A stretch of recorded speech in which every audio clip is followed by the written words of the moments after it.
how has this, ever since it came out, hurt America?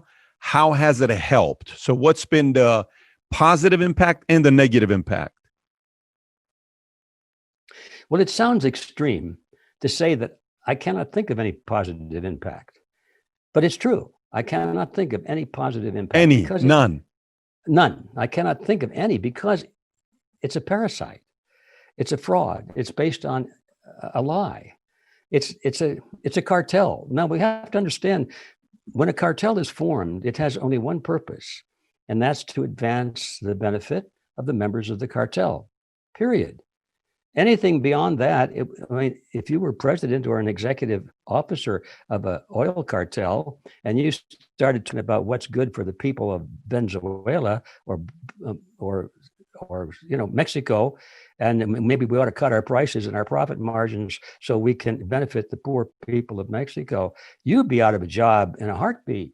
So the same thing is true with the banking cartel. They have to talk endlessly about stabilizing the economy and, making jobs and preserving the purchase power of the dollar and all these good things. But in their hearts, no, that's just for cover. All they're concerned about is what is best for the banks.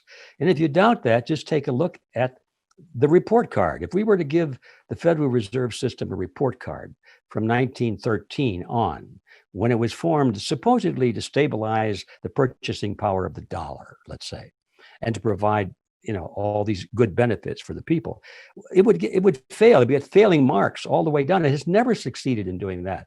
It's led us into a couple of the greatest depressions you can imagine. It's leading us into a huge depression any day now. It's already happening. And the purchasing power of the dollar has lost 97% since 1913. It takes, 97% of the purchasing power of the dollar has been lost since 1913 under the guidance of the Federal Reserve System. How do you come up with that number? How is that number? When you say 97%, that means it's 3 cents to a dollar. How do you come up with that number, 97%? Those numbers come from the Federal Reserve System itself, believe it or not, because there are studies on what is inflation, what's the inflationary effect. And those numbers are really easy to find, by the way. It's kind of hard to distort them. They're just hard numbers. What does it cost to buy a pound of hamburger, in 1913 or today?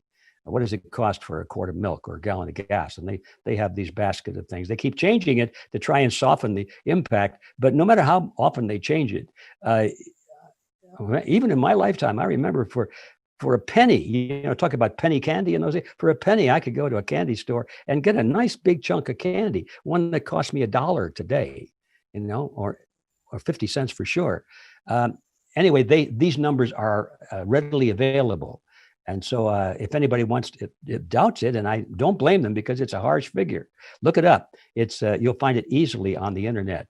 97% the purchasing power has been eroded since 1913.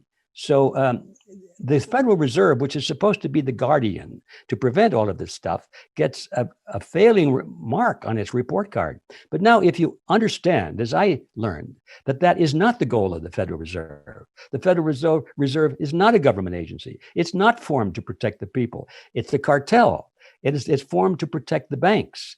Now, if you realize that is their goal and give another report card, man, they get all A's because the banks always get bailed out every time they get into trouble. The banks may fail, but they get the taxpayers to cough up the money somehow, and they're back in business again, doing all their same tricks again.